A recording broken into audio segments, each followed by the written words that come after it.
Reclaiming Catholic Intimacy, formerly Charting Toward Intimacy, covers mature topics. Listener discretion is advised. My husband always wants sex, and I really just don't. He wants me to want sex more. I don't really understand what's going on. How do we fix this? Today, we are going to be talking about what to do when you have mismatched desires.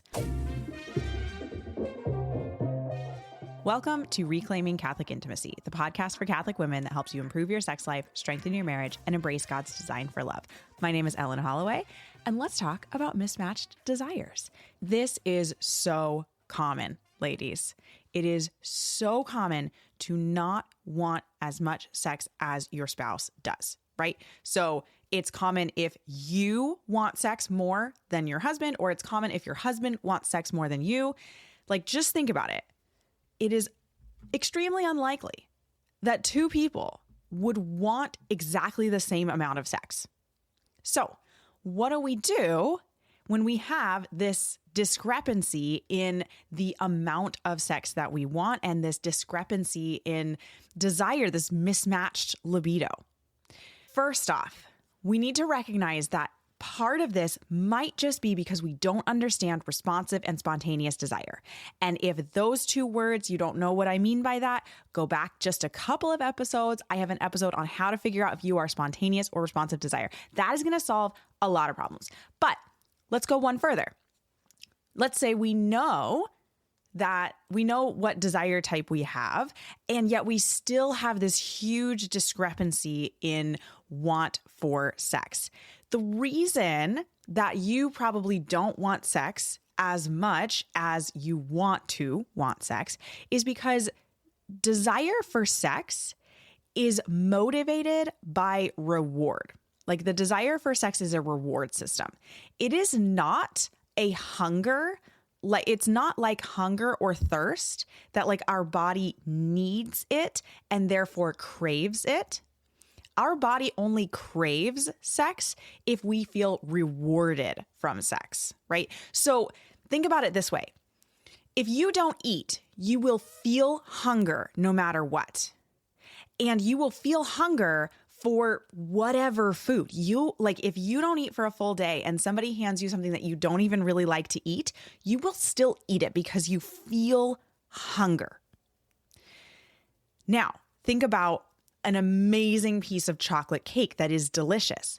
You're gonna crave that chocolate cake even if you're not hungry, right? Because you're very rewarded by that chocolate cake. That is kind of like sex.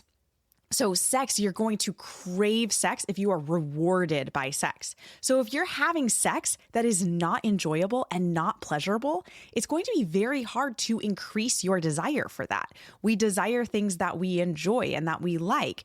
So, right, if you really hate cauliflower crust pizza, it's going to be really hard to increase your desire for cauliflower crust pizza because you don't get rewarded from eating cauliflower crust pizza. Like, your dopamine levels don't get rewarded. Maybe you get rewarded because it's less carbs and things like that. But when it comes to sex, we need to make sure that we're having sex that we actually look forward to, right? So we need to figure out how to make sex pleasurable. We need to spend enough time in foreplay. We need to make sure that sex is not painful, okay? We need to address any kind of pain. We need to make sure we're using enough lube. Ladies, it's okay to use lube. Please use lube. You probably need to use lube. It is so normal to need to use lube, okay? It's not wrong. There's nothing wrong with you. Your body is not broken if you need to use lube. Please use lube. And I recommend almond or jojoba oil. Those are excellent oils to use as lube.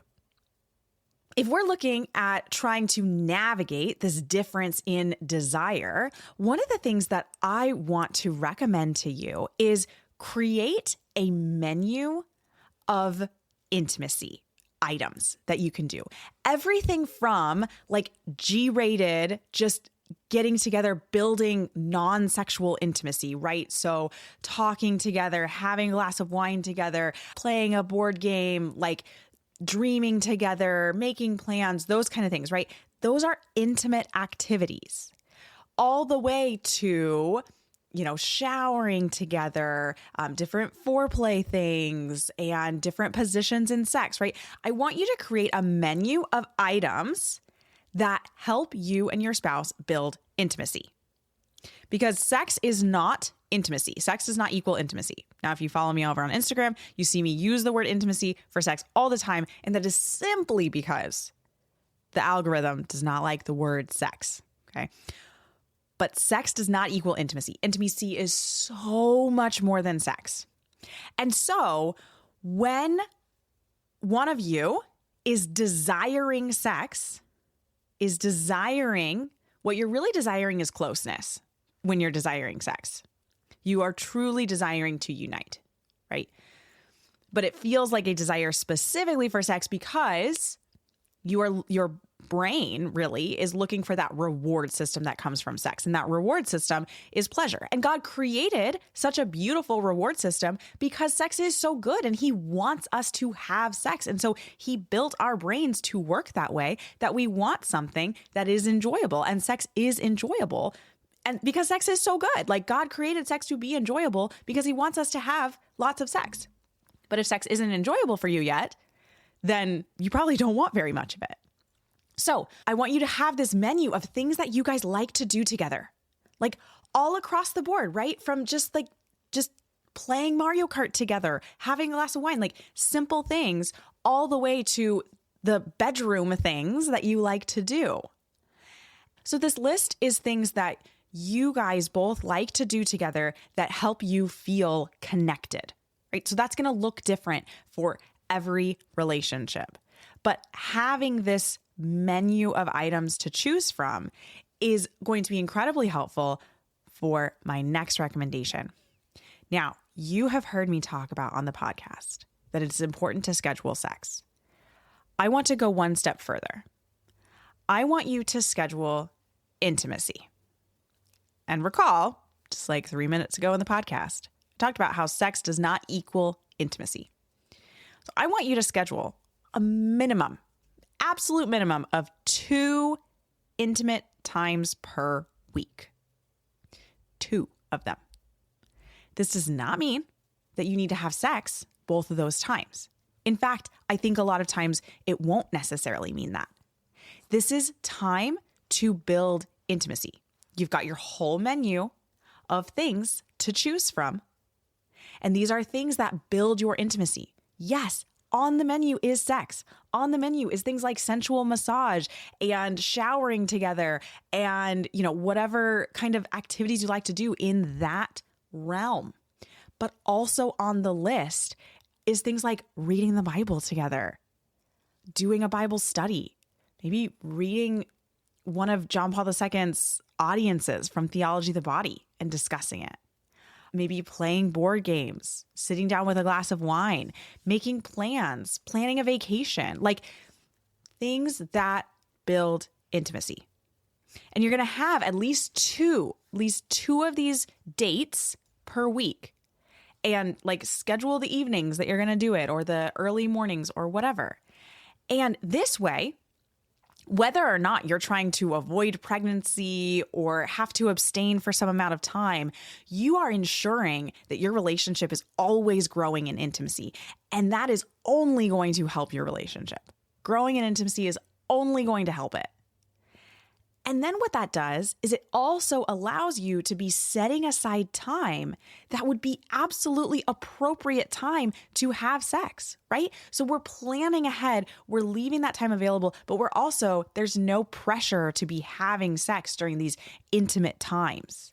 But we're able to fill each other's cup by building that intimacy and making that time enjoyable.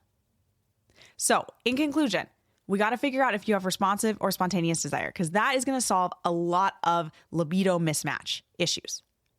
The next thing that we need to do is we need to make sure that sex is actually something you enjoy. We need to make sure there's plenty of foreplay. We need to make sure there's like manual or oral stimulation for you, ladies, to make sure that you're actually receiving that stimulation to the clitoral head and the entire clitoral structure so that blood is actually flowing down there so that you can actually receive an orgasm, because penetration is not the most pleasurable thing for women.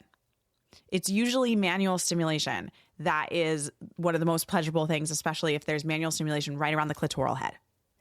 So we got to make sure that there's plenty of that going on when you guys have sex. We got to make sure there's no pain. We got to make sure we're well lubricated, right? And then we're going to really build the intimacy in our relationship. And we're going to build it both inside and outside of the bedroom. And this is going to help your desire mismatch. Thanks so much for listening. If you have ever gotten any value from this podcast, could you do me a favor really quick? Go into the podcast app that you are listening in. And if it gives you an option to rate and review, please rate and review this podcast. It helps us so much in reaching new listeners and spreading the word about this podcast. Thanks so much for listening.